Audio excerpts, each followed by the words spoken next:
is going on. And I'll ask Mr. Fadayomi, you see some buildings, you see buildings under construction, and you don't get to see, you just see all of these people that call themselves builders.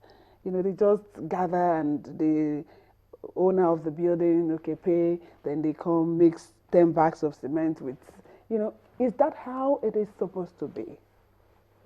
No, that's not the way it's supposed to be. Ideally, if they build a building in itself is not an event. It's a process, starting from the design through to planning, which is regulatory.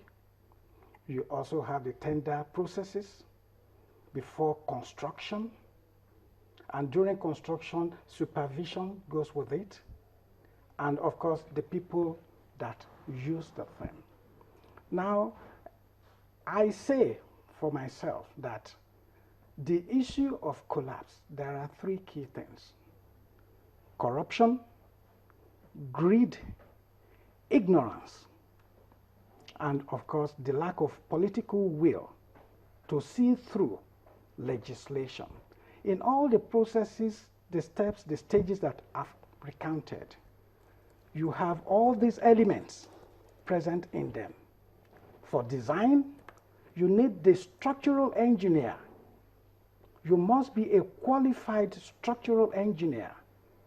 And for processes like this, registering and being a member of the Nigerian Institution of Structural Engineers is really mandatory, because then you have people you can hold, organized processes. But when we do building construction or design, our people are either ignorant or greedy. They now patronize those they shouldn't be patronizing. Of course, when designs are also being done, there are classifications. You design a new structure, or you refurbish, or a building that is existing, you want to use it for other purposes. You revert to the structural engineer. Can I use this building, which was designed for residential? Can I use it for this other purpose? How much of this do you see?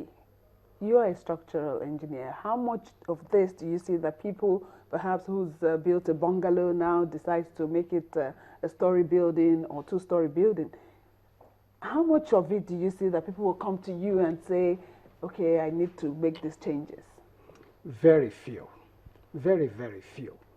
There was, and this is where it's important to actually ensure that what needs to be done is done.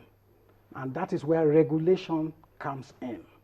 The governments, yes, they will come, perhaps to fulfill all righteousness, but they do come.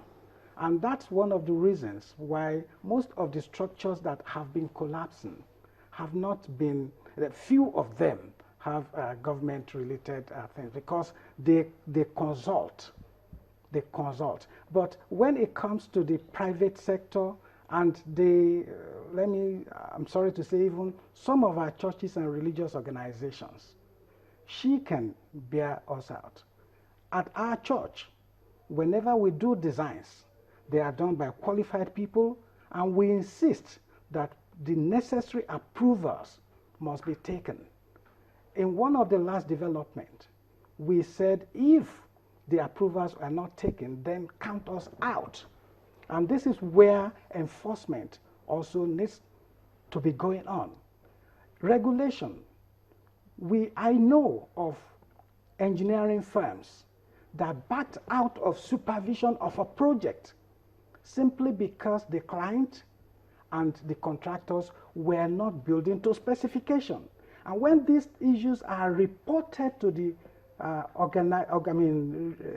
the bodies, the planning and the approval authorities, it is expected that they should act. Well, if they now refuse to act, then something is wrong somewhere. Okay, Mrs. George, sometimes you see a building, you see marked with the red paint. In time past, you know, you would think that those buildings, once they are marked, it's either the Ministry of Fiscal Planning will come in and maybe bring down the structure completely or do some amendments to it. But right now, a building you see is marked, for instance, in January. Before March, the building is completed. And then you see people moving. So what must have happened that a building that has been marked before is suddenly fit for people to live in? Yes. I cannot speak for government because I don't work for government. But I will explain briefly. The X mark is a stop work order. It means that whatever is going on here is questionable. Please produce your working permit, your approved building plan. What rights do you have to carry out this construction? That is a stop working order. That's the red mark. That is what it implies. It does not necessarily imply that it is ready for demolition. And sometimes after the person has complied with the necessary plan approval, then the building can continue. But I will not say that this happens in all cases. I'm just giving a general overview of the situation with the red mark. That's a general overview. Okay. It's a stop work order. Okay, so if that's a stop work order, let's come back to this Synagogue Church of All Nations situation. The description that's been given by Anthony, and then we look at the description that is given by an engineer, Engineer Fadayomi here. You look at that and compare. His analysis, that's Anthony in South Africa, his analysis is based on what he thought. And the analysis of a professional here is based on what he could see. Now, you as a town planner, is there any way that you could possibly fathom that this could have happened as a result of some kind of attempt to demolish and using an aircraft to then detonate some bombs? Is there any chance, remotely? My analysis is going to be very scientific. Okay. As a town planning professional. The analysis is that for any construction to start, there has to be an approval. And the drawings will be designed by a qualified registered architect with a qualified registered structural engineer preparing the structural drawings, with a town planner approving the plans according to regulations of planning. And that is a safety document, that planning approval. It's a safety document that if the building is built according to the specifications, then it is safe in construction and safe after construction. Safety is the word. Okay, but if we're then to if look something at, goes wrong, yes, then it means something was wrong somewhere.